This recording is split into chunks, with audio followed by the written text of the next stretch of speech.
একটা হাড় কাঁপানো ঠান্ডা হাওয়া বয়ে যাচ্ছে, সে আপনি দক্ষিণ 24 পরগনায় থাকুন বা আপনি দার্জিলিংয়ে। কারণ বাংলা জুড়ে শীতের কামড়, ঠকঠক করে কাঁপছে মানুষ।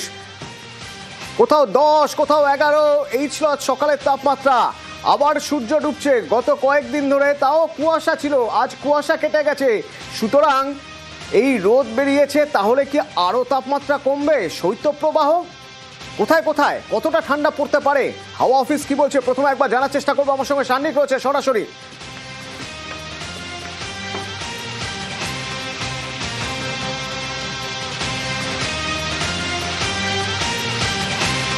সান্নিক, কি বলছে হাওয়া অফিস? দেখো, এখনো পর্যন্ত হাওয়া অফিসের তরফে যে আবহাওয়ার পূর্বাভাস রয়েছে তা অন্তত কলকাতা সহ গোটা বঙ্গবাসীর জন্য সুখবরই বলা যেতে পারে। কেননা যেরকম ঠান্ডার আমেজ বর্তমানে টের পাচ্ছেন প্রত্যেকে, আগামী 7 দিন এইরকম ঠান্ডা কিন্তু থাকবে তেমনটাই বলা হচ্ছে। আজকে এখনো পর্যন্ত মরশুমের শীতলতম দিন এবং 10 ডিগ্রি সেলসিয়াসের ঘরে তাপমাত্রা যখন পৌঁছে গিয়েছে, তখন সেই জায়গায় দাঁড়িয়ে কিন্তু অবশ্যই সেটা প্রত্যেকেই দাঁড়িয়ে দাঁড়িয়ে উপভোগ করতে পারবেন তা কিন্তু বলাই হচ্ছে। পাশাপাশি উত্তরবঙ্গে শৈত্যপ্রবাহের পুরোপুরি সতর্কতা রয়েছে। দক্ষিণবঙ্গের ক্ষেত্রে বীরভূম, নদিয়া, মুর্শিদাবাদ এই 3 জেলাতে শৈত্যপ্রবাহের সম্ভাবনা রয়েছে বলে জানানো হয়েছে। পাশাপাশি ঘন কুয়াশার পূর্বাভাস বেশ কয়েকটি জেলাতে থাকছে। উত্তরবঙ্গের ক্ষেত্রে জলপাইগুড়ি, দার্জিলিং এবং উত্তর দিনাজপুর এই 3 জেলায় ভারী কুয়াশার সতর্কতা যেমন থাকছে, তেমন দক্ষিণবঙ্গের ক্ষেত্রেও কিন্তু গাঙ্গেয় পশ্চিমবঙ্গের জেলাগুলোতে কুয়াশার সতর্কতা থাকছে, তেমনটাই কিন্তু হাওয়া অফিসের তরফে জানানো হয়েছে। মূলত দক্ষিণবঙ্গের ঠিক কোন কোন জেলাগুলোয় সবচেয়ে বেশি শীত অনুভূত হবে? দেখো, এখনো পর্যন্ত যেমনটা জানানো হয়েছে, বর্ধমান এবং তার পাশাপাশি বীরভূম এই 2 জেলার ক্ষেত্রে শৈত্যপ্রবাহের সতর্কতা জারি করা হয়েছে ইতিমধ্যেই। এবং এছাড়াও যা এখন যেরকম টেম্পারেচার রয়েছে তার সমস্ত জেলার জন্যই এই মরশুমের সব থেকে বেশি ঠান্ডা সময় এই সময়টাই যাবে, তেমনটাই কিন্তু বলা হচ্ছে। অর্থাৎ এর মধ্যে যে পশ্চিমের জেলাগুলো আমরা জানি একটু বেশি শুষ্কতা থাকে শীতের মধ্যে, তাই সেক্ষেত্রে দাঁড়িয়ে পশ্চিমের জেলাগুলোতে কিন্তু একেবারে হাড় কাঁপানো ঠান্ডার আমেজ সেখানকার মানুষজন টের পাবেন। এবং তার পাশাপাশি দক্ষিণবঙ্গের যে গাঙ্গেয় পশ্চিমবঙ্গের জেলাগুলোতে সেগুলো একটু আর্দ্রতা থাকার কারণে সেখানে কুয়াশার একটা সম্ভাবনা কিন্তু সকালের দিকে এবং বেলা বাড়ার সঙ্গে সঙ্গে সেটা পরিষ্কার হবে, তেমনটাই কিন্তু হাওয়া অফিস জানিয়েছে। ধন্যবাদ সান্নিক, ধন্যবাদ। একবার হাওয়া অফিস কি বলছে একবার শোনা যাক। গত 4-5 বছরের তুলনায় এটাই কম আছে এবং শৈত্যপ্রবাহ 1-2 জেলাতে হতে পারে, মূলত বীরভূম এবং বর্ধমান জেলাতে। বাকি জেলাগুলোতে দিনের তাপমাত্রা যেহেতু কম আছে এবং রাতের তাপমাত্রাও 10-এর কম কয়েক জায়গায় রয়েছে, অনেক জায়গাতেই রয়েছে, সেই সব জায়গাতে শীতল দিন হিসাবে হওয়ার সম্ভাবনা রয়েছে।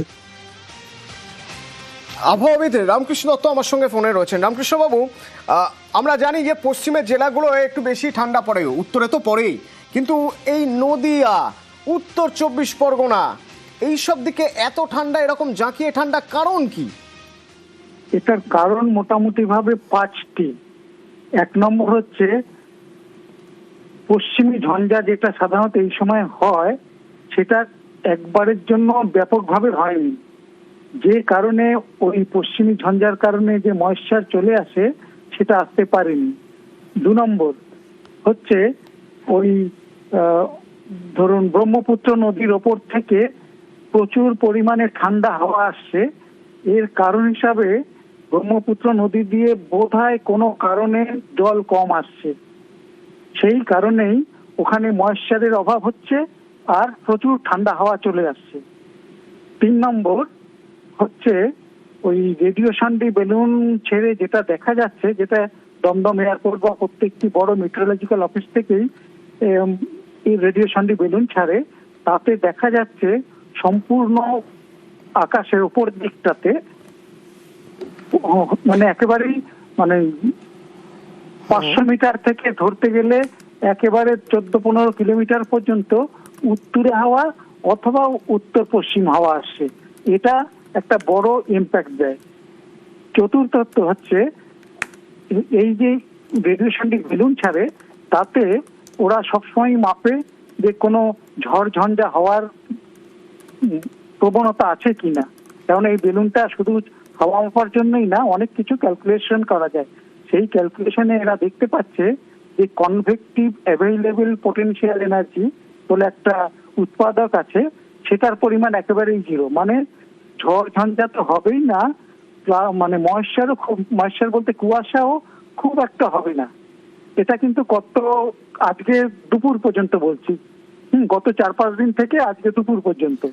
আর ঠান্ডা চলবে কতদিন?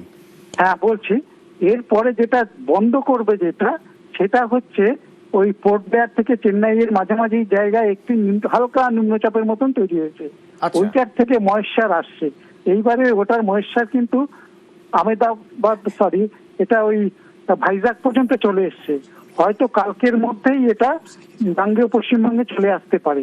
তখন থেকেই গাঙ্গেয় পশ্চিমবঙ্গ থেকে শুরু করে আমাদের কলকাতাতে একটু একটু করে হলেও তাপমাত্রা বাড়বে। এর ইন্ডিকেশনের অনুযায়ী আজকে এখনো দেখা যাচ্ছে যে ক্যালকাটা এয়ারপোর্ট যেটা মেট্রোলজিক্যাল রিপোর্ট 8 ঘন্টা বাদে বাদে তৈরি করে, সেটাতেও ক্লাউড এসে গেছে। সুতরাং আমি বলতে পারি হয়তো আজ রাত থেকেই টেম্পারেচার হালকা হলেও বাড়া শুরু করবে এবং আগামী 2-3 দিনের মধ্যে যথেষ্টই টেম্পারেচার বেড়ে যাবে। রামকৃষ্ণ, আরেকটা খুব সংক্ষেপে একটু আপনার থেকে জানতে চাইবো যে আমাদের রাজ্যের উপর দিয়ে যে কর্কট ক্রান্তি দেখা গেছে, তারও কি কোনো প্রভাব হচ্ছে এই কনকনে ঠান্ডা? না, এটা তো সিস্টেম, মানে পার্মানেন্ট সিস্টেম, যেটা সূর্যের ম্যাক্সিমাম বা মিনিমাম মানে সূর্য ওই কর্কট ক্রান্তি পর্যন্তই যায় আপাতত মুভমেন্ট, আবার এইদিকে 23.5 দক্ষিণ গোলার্ধেও যায়। সুতরাং এটার জন্য এই রিজিয়নটাকে স্পেসিফাই করে, তার জন্য কোনো আলাদা ইম্প্যাক্ট নেই কর্কট ক্রান্তি, কিন্তু ওখানে ঠান্ডা বেশি পড়বে, এটাই স্বাভাবিক। কেন যে কারণে। ধন্যবাদ। পশ্চিমের জেলাগুলোয় ঠান্ডা বেশি পড়ে, ড্রাই ওয়েদার, প্রচন্ড ঠান্ডা, কিন্তু নদিয়া, উত্তর 24 পরগনা, বীরভূমেও ঠান্ডা পড়ে, কিন্তু এরকম ঠান্ডা এবার তো একেবারে হাড় কাঁপানো ঠান্ডা। বাঁকুড়া,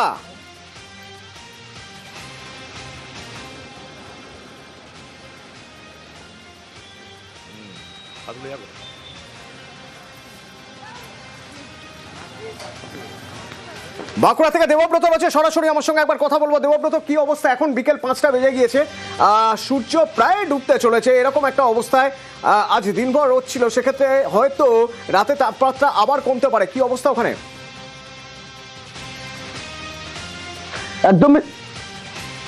একদমই দেখো, সারা দিনই কিন্তু গা থেকে ভারী পোশাক নামানো যায়নি। চলতি মরশুমের আজ সর্বনিম্ন তাপমাত্রা 7.8 ডিগ্রি সেলসিয়াস। বাঁকুড়া জেলার আজ সর্বনিম্ন তাপমাত্রা। এখনো প্রচুর পরিমাণে ঠান্ডা রয়েছে। সকালবেলা রীতিমতো বাইরে বেরোনো একেবারেই দুষ্কর হয়ে উঠেছিল, কারণ দিনের বেলায় সূর্য উঠলেও মিষ্টি রোদ থাকলেও ভারী পোশাক পরতে হয়েছে। এখনো পর্যন্ত ভারী পোশাকে বাইরে বেরোতে হচ্ছে, তার উপর এক ঠান্ডা, তার উপর উত্তরে হাওয়া, সবে মিলিয়ে রীতিমতো বাঁকুড়ায় যে হাড় হিম করা যে ঠান্ডা, সেই ঠান্ডা রীতিমতো অনুভব করা যাচ্ছে। অর্থাৎ বিগত কয়েক বছর এই ছবি কিন্তু দেখা যায়নি। আজ জেলার যে তাপমাত্রা 7.8 ডিগ্রি সেলসিয়াস, বিগত কয়েক বছর দেখা যায়নি। রীতিমতো লালমাটির জেলা বাঁকুড়া যেমন গরমকালে প্রচুর পরিমাণে তাপমাত্রা থাকে, ঠিক একই ছবি কিন্তু শীতকালে ঠান্ডার দিক দিয়েও সকাল থেকেই কিন্তু প্রচুর পরিমাণে ঠান্ডা। যারা বাইরে বেরোচ্ছে, ভারী পোশাকে বাইরে বেরোচ্ছে, এই তীব্র ঠান্ডার হাত থেকে বাঁচতে কেউ আগুনে হাত সেঁকে নিচ্ছে, কেউ গরম চায়ের কাপে চুমুক দিচ্ছে। কিন্তু এই ঠান্ডা বাড়ার সাথে সাথে কিন্তু যেহেতু বাঁকুড়া এবং বিষ্ণুপুর পর্যটন যে কেন্দ্রগুলি রয়েছে, সেখানে কিন্তু পর্যটকের বলছেন। দেবব্রত, একবার শোনা যাক। বাঁকুড়ার বুকে হাড়হিম ঠান্ডা, যে ঠান্ডা আমি অনেক জায়গায় গেছি, এত ঠান্ডা কিন্তু বাঁকুড়ার বুকে আগে দেখা যেত না। এই বছর যে ঠান্ডাটা পড়েছে, প্রতিদিন মানুষ বলবে হাড়হিম ঠান্ডা। সকালবেলা আমাদের ঘুম থেকে উঠলেই কষ্ট হয়, মনে হচ্ছে আবার সেই লেপ বা সোফা সে ঢাকালি। সকালবেলায় আমি আগে স্নান করতাম, কিন্তু স্নান করতে আর মনই যাচ্ছে না, মনে হচ্ছে হাড়হিম জলটা হাত দিলে মনে স্টার্ট করে লাগছে, এত ঠান্ডা। এবার একবার বীরভূমের ছবি দেখে নেওয়া যাক। ইন্দ্রজিৎ রয়েছে সরাসরি আমার সঙ্গে। ইন্দ্রজিৎ, বোলপুর কিছুটা হলে হয়তো রাজনীতির উত্তাপে গরম, কিন্তু কনকনে ভাবটা ভর দুপুরেও রয়ে গিয়েছিল আজ। আমি দেখেছি মানে যত ফুটেজ আসছে, প্রত্যেকটা ফুটেজেই ভারী শীতের জামা কাপড় পরেও ভর দুপুরে লোকজন ঘুরে বেড়াচ্ছে। কি অবস্থা ওখানে?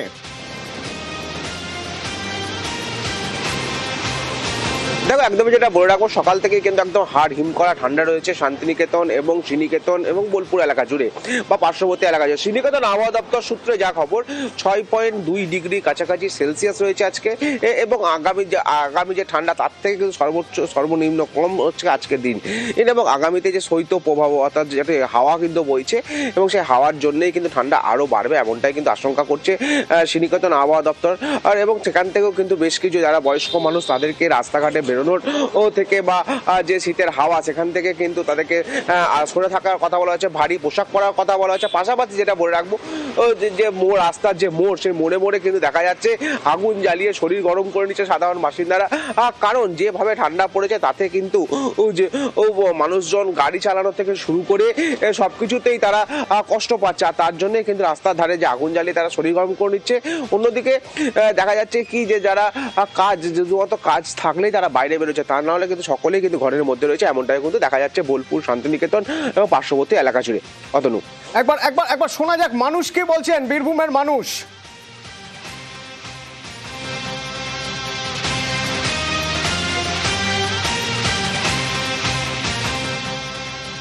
শীতের সকাল, বেশ আনন্দ উপভোগ করছি, আমেজ পাচ্ছি ভালোই। হ্যাঁ, তা একটু কষ্ট হচ্ছে গাড়ি চালাতে অসুবিধা হচ্ছে, কুয়াশা তো, লাইট জ্বালিয়ে গাড়ি চালাতে হচ্ছে। এইবারে শীতে কি আজকেই মনে হচ্ছে বেশি? হ্যাঁ, কালকের তুলনায় আজকে মনে হচ্ছে যেন বেশি। ঠান্ডাটা অতিরিক্ত বেশি আছে আজকে। বেশি আছে। হ্যাঁ, এই ঠান্ডা থেকে বাঁচার জন্য কি করছেন? এই যে সব আগুন ধরিয়েছি। হ্যাঁ, আগুন ভাবছি একটু যদি রেহাই পাওয়া যায়। এবার নদিয়া, আমার সঙ্গে রঞ্জিত রয়েছে সরাসরি। রঞ্জিত, নদিয়ায় শেষ কবে এরকম ঠান্ডা পড়েছিল, কি মনে হয় কল্যাণীতে শেষ কবে এতটা ঠান্ডা পড়েছিল মনে পড়ছে? দেখো গত কয়েকদিন ধরেই কিন্তু তাপমাত্রা ক্রমশ নামছিল, কিন্তু আজ একেবারে রেকর্ড বলা যেতে পারে। কারণ কালিম্পংয়ে 9 ডিগ্রি তাপমাত্রা, তবে সেখানে কল্যাণীতে 7 ডিগ্রি, একেবারে রেকর্ড। এখানে স্থানীয় বাসিন্দারা অনেকেই মনে করতে পারছেন না যে একবার শেষ কবে এরকম ঠান্ডা পড়েছিল। তবে 7 ডিগ্রি তাপমাত্রা একেবারে যুবতু বলা যেতে পারে। শহরে যে সমস্ত জনবহুল জায়গা রয়েছে সেখানে কিন্তু সকাল থেকে একেবারে লোকসংখ্যা অনেকটাই কম অন্যান্য দিনের তুলনায়, এবং সকাল বা সন্ধ্যা একেবারে মেলানো খুব মুশকিল রয়েছে। কারণ সারাদিনে একদম কুয়াশা রয়েছে, মেঘ রয়েছে, তার সাথে কনকনে ঠান্ডা রয়েছে, হিমেল হাওয়া বইছে, এবং সাধারণ মানুষ যারা তাদের যে অভিজ্ঞতা তারা কিন্তু বলতে পারছে না শেষ কবে এরকম ঠান্ডা কল্যাণী শহরের মুখে পড়েছে। তবে শুধু কল্যাণী নয়, কল্যাণী পার্শ্ববর্তী বিভিন্ন জায়গাতে একই রকম কিন্তু আবহাওয়া রয়েছে, এবং নদিয়া জেলা জুড়ে ক্রমশ তাপমাত্রা নামছে। এবং সব থেকে বড় বিষয় হচ্ছে কল্যাণীর 7 ডিগ্রি যে তাপমাত্রা, সেটা নিয়ে কিন্তু মানুষ কৌতূহল হয়েছে। তবে কষ্ট হলেও তারা কিন্তু পাহাড়ের যে শীত, সেই শীতের কিন্তু শীত কিন্তু উপভোগ করছে। একেবারে সকাল থেকে মেঘাচ্ছন্ন আকাশ, বিভিন্ন জায়গাতে দেখা যাচ্ছে আগুন পোড়ার ছবি পর্যন্ত উঠে এসছে। তো কুয়াশা এখন কিন্তু সন্ধ্যা হতে চললো, এখন পরিস্থিতি আরো খারাপ বলা যেতে পারে। মানুষ কি বলছেন শুনি একবার। না, এরকম ঠান্ডা এখন বর্তমানে অনেক বছর ধরে তো এরকম ঠান্ডা হয়নি। অনেক ঠান্ডা, খুব ঠান্ডা। ঠান্ডায় তো কষ্ট হবেই, কষ্ট তো হবেই। উপভোগ করার জায়গাগুলো করছি, কিন্তু যেগুলো প্রবলেম সেগুলো তো হচ্ছে ঠান্ডার জন্য। এত ঠান্ডা তো অভ্যস্ত নয় আমাদের শরীর, এটার জন্য তো সমস্যা তো হচ্ছে।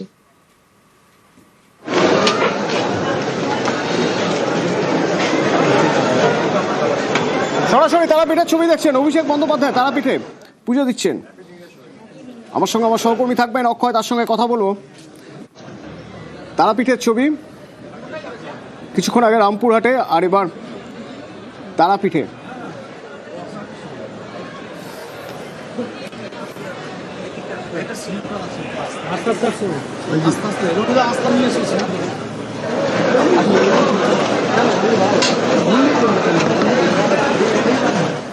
বীরভূমে ভোট প্রচারে কর্মীদের সঙ্গে দেখা করতে এবং সমর্থকদের সঙ্গে সভা, তারই মাঝে সোনালী খাতুনকে দেখতে গিয়েছিলেন একবার, এবং তারপর তারাপীঠে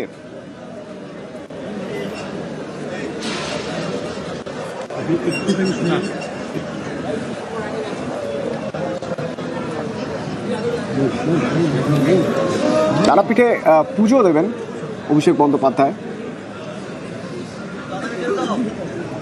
আগে থেকেই ঠিক ছিল যে তিনি তারাপীঠে যাবেন। অক্ষয় রয়েছে আমার সঙ্গে, অক্ষয়ের সঙ্গে একবার কথা বলবো। অক্ষয়, তারাপীঠে অভিষেক বন্দ্যোপাধ্যায়, আমরা সেই ছবি দেখতে পাচ্ছি।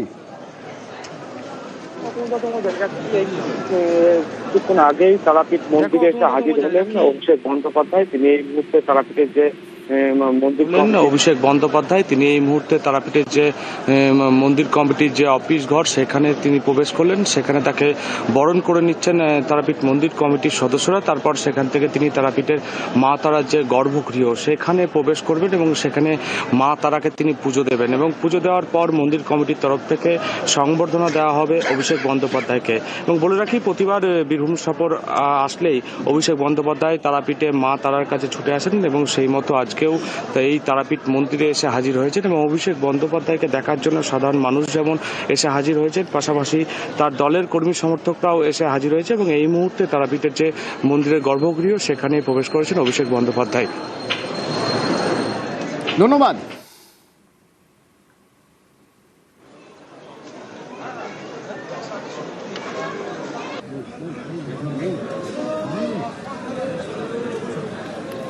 আর এর আগে তিনি সভা করেছেন রামপুরহাটে, সেই রামপুরহাটের ছবি আপনাদের দেখাবো। সেখানে তিনি একের পর এক তোপ দেখেছেন বিজেপির বিরুদ্ধে। কর্মী সমর্থক যারা রয়েছেন তাদের বীরভূমের ভোটে 11-0 টার্গেট বেঁধে দিয়েছেন, অর্থাৎ 11টি আসনই পেতে হবে এবং দাবি করছেন যে যতই এসআইআর করুক 214-র বেশি আসন পাবে তৃণমূল। আগামী দিন নির্বাচন যখনই ঘোষণা হোক, আমরা যে রাজনৈতিক লড়াই শুরু করেছি, যতই করো হামলা আবার জিতবে বাংলা, আপনাদেরকে অনুরোধ করতে এসছি যে গত নির্বাচনে 11টা আসনের মধ্যে বীরভূমের মানুষ দুহাত তুলে আশীর্বাদ করে তৃতীয়বার মমতা বন্দ্যোপাধ্যায়কে মুখ্যমন্ত্রী হওয়ার যে অবদান রেখেছে এই জেলার মানুষ, 2011, 2016, 2021 কার্যত অনস্বীকার্য। 2026-এ চতুর্থবার মামাটি মানুষের সরকার হবে, কিন্তু এবার 10 নয় 11-0 তৃণমূলের পক্ষে বীরভূমের মানুষকে করতে হবে। আমি বলেছি যতই এসআইআর করুক আর যতই ষড়যন্ত্র করুক, তৃণমূল কংগ্রেসের আগামী দিন মানুষের দোয়া, আশীর্বাদ, ভালোবাসা নিয়ে ভোটের সংখ্যা বাড়বে, আসনের সংখ্যা বাড়বে, ভোটের শতাংশ বাড়বে। 214 পার করে তৃণমূল কংগ্রেস আরো শক্তিশালী হবে। আমরা ঘাস ফুলের দল, যত আপনারা আঘাত করেছেন, যত আপনারা তাতিয়েছেন, যত আপনারা প্রহার করেছেন, তৃণমূল কংগ্রেস তত শক্তিশালী হয়েছে। বিজেপির কাছে উন্নয়নের হিসেব দাবি করেছেন অভিষেক। তথ্য পরিসংখ্যানের ভিত্তিতে লড়াই হবে, রিপোর্ট কার্ড চাইতে বলছেন বিজেপি ভোট চাইতে গেলে।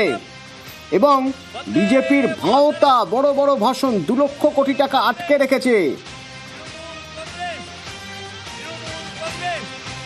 অভিষেক ব্যানার্জি বন্দে মাতরম, বন্দে মাতরম। যে ষড়যন্ত্র, যে চক্রান্ত বিজেপির নেতারা করেছে, বীরভূমের মানুষ গত 2024 সালের লোকসভায় 2টো আসন থেকে যে ব্যবধানে তৃণমূলের প্রার্থীদের জিতিয়েছে, আপনারা প্রমাণ করেছেন যে বাংলা বিরোধীদের, ষড়যন্ত্রকারীদের, বিভেদকারী সৃষ্টিদের এই পবিত্র মাটিতে কোনো জায়গা নেই। এই বিজেপিকে বলুন, যখন আগামী দিন আপনাদের বাড়িতে ভোট চাইতে যাবে, তখন 11 বছরের রিপোর্ট কার্ডটা নিয়ে আসবে। মমতা ব্যানার্জির সরকার 15 বছরের রিপোর্ট কার্ড উন্নয়নের পাঁচালি করে আপনাদের বাড়িতে বাড়িতে পৌঁছে দিয়েছে। বিজেপির রিপোর্ট কার্ড আপনারা পাননি। আমাদের সরকার যদি পুঙ্খানুপুঙ্খ হিসেব আপনাদের সকলকে দেয়, তাহলে বিজেপি কেন দেবে না? তার কারণ বিজেপির খালি ভাওতা, বড় বড় ভাষণ। আমরা কাজ করে দেখিয়েছি, আমরা প্রমাণ করেছি। যদি বুকের পাটা থাকে সংবাদ মাধ্যম আর সংবাদপত্র বেছে নিয়ে একদিকে আমি থাকবো আর একদিকে বিজেপির নেতা থাকবে। যে আমাদের রাজ্য সরকার 15 বছরে কি কাজ করেছে আর তোমাদের কেন্দ্র সরকার 11 বছর বীরভূমের জন্য ক পয়সা দিয়েছে। ভোকারটা করে যদি মাঠের বাইরে না বার করতে পারি, তৃণমূলের হয়ে কোনোদিন মাঠে নামবো না, এত বড় কথা বলছি। আর ওদিকে রানাঘাটে নদিয়ার রানাঘাটের কুপার্স ক্যাম্পের মাঠে সেখানে সভা, সেখান থেকে দিলীপ ঘোষ বলছেন তিনি মন্ত্রী হতে চান। কেন মন্ত্রী হতে চান তারও ব্যাখ্যা দিয়েছেন। বলছেন মানুষকে সুবিধা দিতে মন্ত্রী হতে চান, দাবি করছেন বিজেপির প্রাক্তন রাজ্য সভাপতি। শুনুন।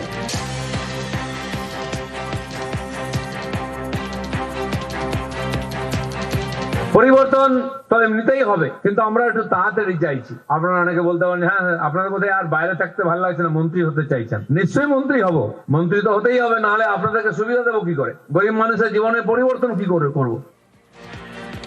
সুষ্ঠুভাবে ভোট করাতে গেলে কি করতে হবে? দিলীপ ঘোষের দাবি, সুষ্ঠুভাবে ভোট করাতে গেলে বুথের ভিতর বাহিনী চাই। তৃণমূল ভুয়ো ভোটারের ভোটে লিড নিয়েছে, ভোট চুরি করে রাজ্যে জিতেছে অভিযোগ করছেন দিলীপ ঘোষ। মাস্টার মশাই ফোন করেছেন, আপনি ঠিক বলেছেন, বুথের মধ্যে সেন্ট্রাল ফোর্স রাখুন, নাহলে আমাদের কানের কাছে বন্দুক ঠেকিয়ে বলে 50টা ছাপ্পা মোট বাড়বো। মাস্টার মশাই নড়বেন না, কিন্তু চলে গেলে বাবা বলার সময় পাবেন না। তাকে বসিয়ে রেখে বন্দুকে ঠেকিয়ে রেখে আর ছাপ্পা মোট মারছে। 50 থেকে 100টা ভুয়ো ভোট। ভাবুন 250টা যদি বুথ হয় একটা বিধানসভায়, কত ভোট পড়লো? ওটাই তো লিড আছে। তাই এবারের নির্বাচনে না ভুয়ো ভোট না ছাপ্পা ভোট, ভোট দেবে পশ্চিমবাংলার যারা ভোটার তারা। তারপরে যদি জিতে আসে টিএমসি, তাহলে মানবো হ্যাঁ মানুষের জাজমেন্ট।